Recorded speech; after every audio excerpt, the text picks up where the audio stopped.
Hello friend, आज हम सीखेंगे सर्कल के बारे में। सर्कल एक क्या है? एक क्लोज्ड कर्व है। इससे पहले जानते हैं कि कर्व क्या होता है। देखिए, अगर ये टेढ़ा मेढ़ा लाइन बना दिया जाता है तो ये हो गया एक कर्व हो गया। जैसे सीधा होता है तो क्या बोलते हैं?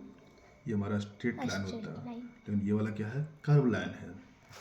देखिए, अगर ये वाला है तो क्या है? कर्व है कि नहीं है? एक कर्व है, लेकिन क्या है? ओपन है, क्योंकि बंद नहीं है तो ये हो गया ओपन कर्व हो गया, है ना। ये वाला क्या हो गया? ये हो गया क्लोज्ड कर्व हो गया। ठीक है। अच्छा, सर्कल भी क्या है हमारा? सर्कल भी एक क्लोज्ड कर्व है। जो क्या होता है इसका? ये बाहरी वाला क्या होता है? बाहरी वाला जो बाउंड्री होता है ना, उसे बोलते हैं पेरीमीटर कहा जाता है, या तो सरकमफेरेंस कहा जाता है। ठीक है ना। तो ये होता क्या है हमारा? सर्कल एक क्लोज्ड कर्व है जिसमें क्या होता है ना, जिसका बाउंड्री की मतलब सर्कमफ्रेंस जो होता है वो दूरी किसी एक खास पॉइंट से हमेशा बराबर होता है। अगर यहाँ पे अगर रहेगा आर तो ये भी हमारा आर होगा, है ना। तो सर्कल क्या है? सर्कल एक क्लोज्ड कर्व है जो किसी एक खास पॉइंट से क्या होता है, इसके बाउंड्री के लंब दूरी जो होता है हमेशा बराबर होता है ना। अब जानते हैं कि बाउंड्री को बोलते क्या है? इस बाउंड्री को सरकमफेरेंस कहते हैं, हिंदी में बोले तो परिधि कहा जाता है ना। और जिस पॉइंट से दूरी बराबर था उसे क्या कहते हैं? उसे हम लोग सेंटर कहते हैं। सेंटर में क्या होता है? सेंटर में होता है केंद्र बिंदु होता है सेंटर में, है ना। अब बात करते हैं कि जो दूरी किससे? सेंटर से दूरी था, इसका बाउंड्री मतलब कि सरकमफ्रेंस का दूरी को हम लोग क्या बोलते हैं? आर से दिखाते हैं, लेकिन इसे बोलते क्या हैं? इसे रेडियस कहते हैं। रेडियस बोलो तो त्रिज्या कहलाता है। सेंटर से दूरी इसका सर्कमफ्रेंस का दूरी हमेशा बराबर होता है, और इसे बोलते क्या हैं?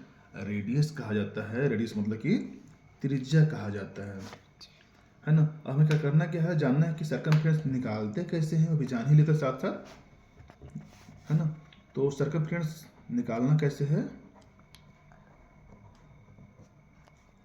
फॉर्मूला निकालने का होता है 2πr, है ना। यहाँ पे क्या होता है? जहाँ पे पाई का वैल्यू जो होता है या तो माना जाता है 22/7 या तो 3.14 माना जाता है।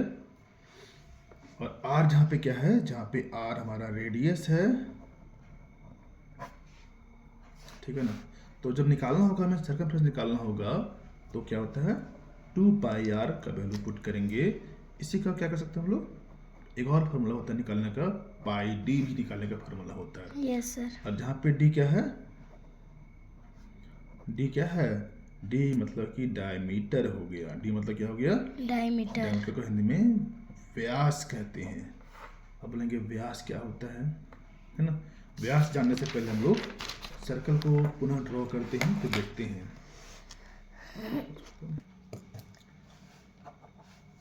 डायमीटर जानने से पहले हम लोग जानते हैं कि कॉर्ड क्या होता है। कॉर्ड मीन्स क्या होता है?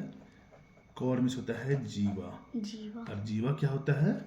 जीवा क्या होता है? कोई भी लाइन सेगमेंट जो क्या करता है, इस बाउंड्री पे, बाहरी बाउंड्री को कहीं भी दो बिंदु को मिला दे, है ना। अगर यहाँ नाम दिया, अगर ए बी नाम देते हैं तो क्या हो गया?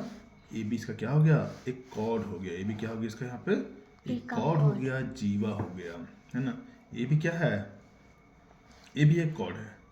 इसका नाम टी पी देंगे तो ये भी क्या हो? कॉर्ड होगा, है ना। पर यहाँ से अगर मिलाते हैं, इस सेंटर से अगर लाइन पास करेगा ना, इसका नाम दिया अगर आर दे दिया मान लो, तो पी आर भी एक कॉर्ड है कि नहीं है? पी आर भी एक कॉर्ड हो गया, जीवा हो गया। लेकिन क्या है ये? इन सबसे सबसे बड़ा कॉर्ड होता है ये। क्या हमारा पी आर क्या है? इससे भी बड़ा है, इससे भी बड़ा है, इससे भी बड़ा है। सबसे बड़ा कॉर्ड हमारा जो होगा तब होगा जब ये क्या होगा? सेंटर से पास होगा, है ना। तो सबसे बड़ी कॉर्ड जो होती है ना, क्या होता है? उसे डायमीटर कहा जाता है। The largest chord of a circle is called diameter, है ना। अगर ध्यान देंगे इसमें, अगर यहाँ से यहाँ सेंटर है इसका, यहाँ से यहाँ तक क्या हुआ? ये रेडियस है, यहाँ से यहाँ तक, यहाँ से यहाँ तक रेडियस हो गया, और यहाँ से यहाँ भी रेडियस हो गया, ठीक है ना। तो ये हमारा क्या हो गया? इसमें क्या होता है? ये हमारा 2r मिलके हमारा रेडियस डायमीटर बनता है। तो d इक्वल टू क्या हो गया, 2r हो गया।